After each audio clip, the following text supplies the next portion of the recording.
go over a couple events in the chronology of the new school in terms of Kerrey and the student response, the dialectic between the two.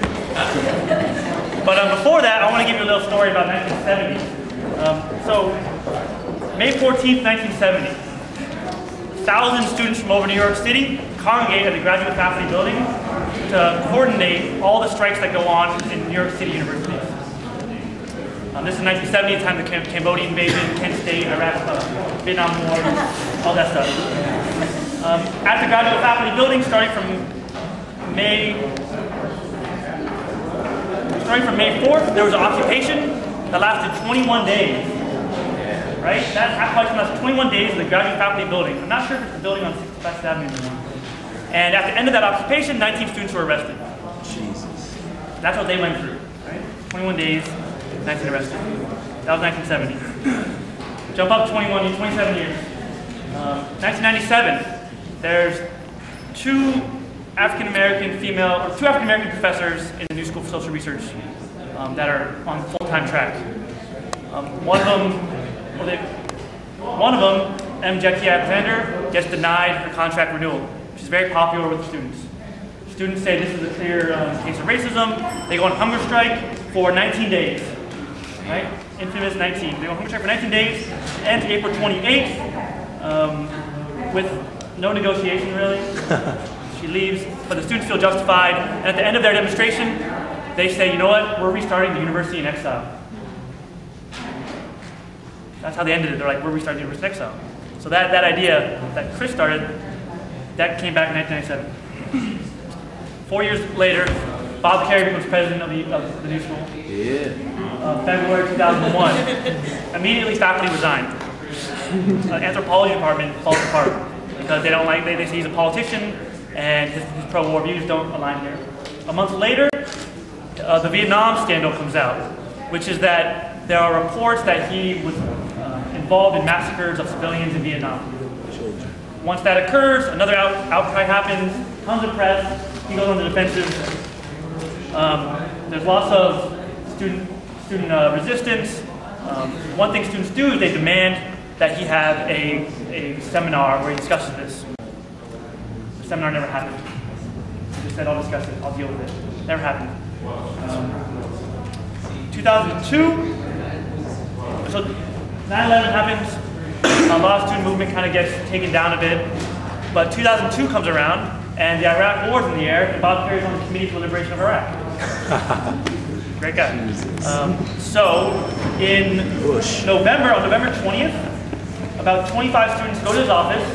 They sit in his office and they demand that they won't leave unless he has a public forum with students to defend why he's on this Committee for the Liberation of Iraq. He says, no way. They start calling the media. He says, you fuckers, and then he agrees.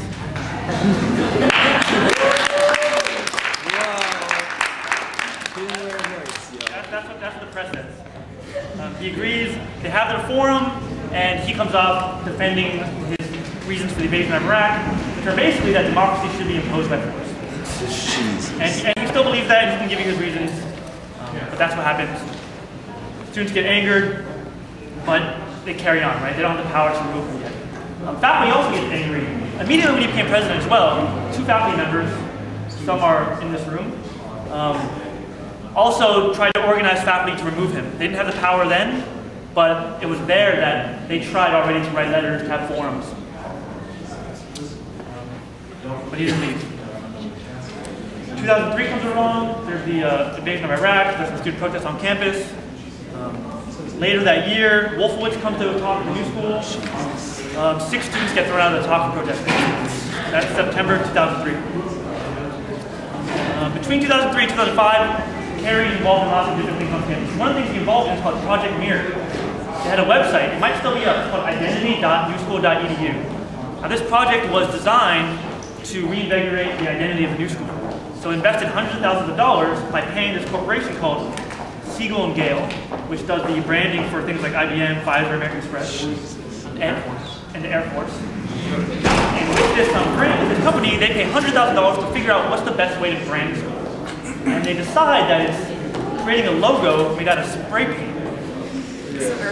happens to be our logo now. So It's cultural. From the Parsons side, we hate the logo. It's not, from a design point of view, even good.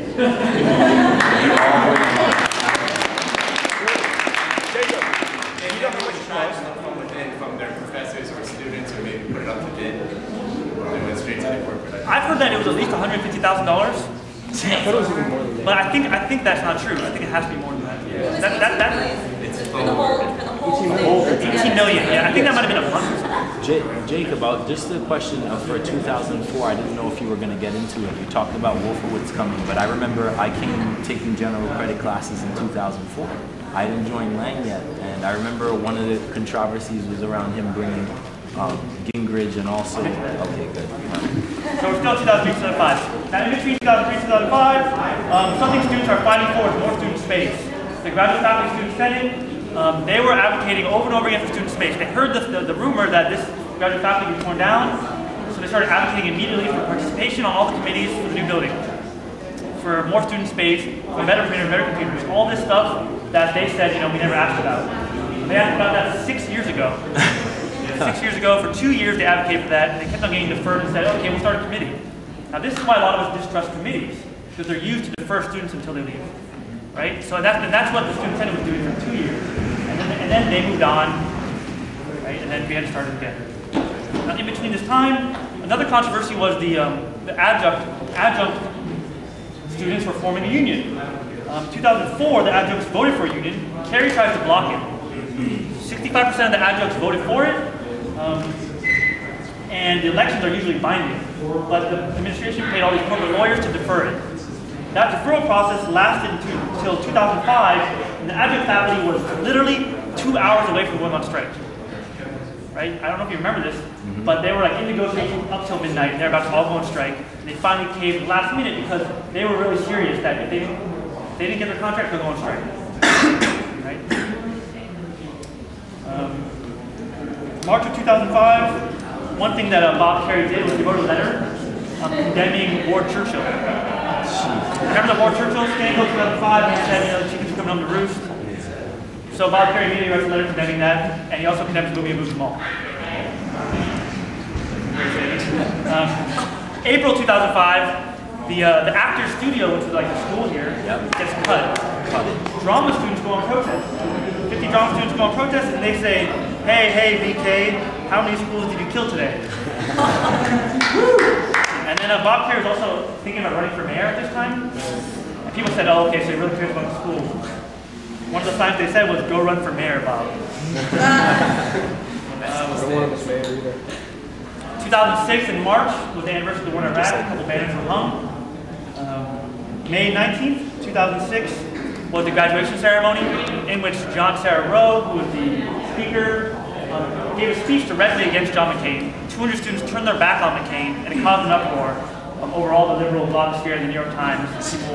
People were up in arms over John McCain speaking, who was in the midst of running for president and defending his war campaign.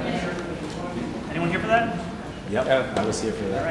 All right. September 2006, Newt Gingrich comes to campus to talk about, I don't know, Plan for America, that's what it's called. Empowering your working Plan for America. Students demonstrated against it, and a couple students were thrown out once they stood up to question him. Between 2006 and 2008, there was another period of students advocating for more participation on all the committees to determine the future of the school, more participation on trustee committees, more student space on campus. I was part of this process, so I know about it. All these committees with the architect, and further again, we were given more committees to be on, which didn't really end up in concrete results. During this time, also, Kerrey fired about 4 provosts. All right. December 10th, 2008 was the last straw. He fired his 5th provost. He fired his 5th provost for 7 years. December 16th, 6 days later, faculty did a vote of no confidence. Right?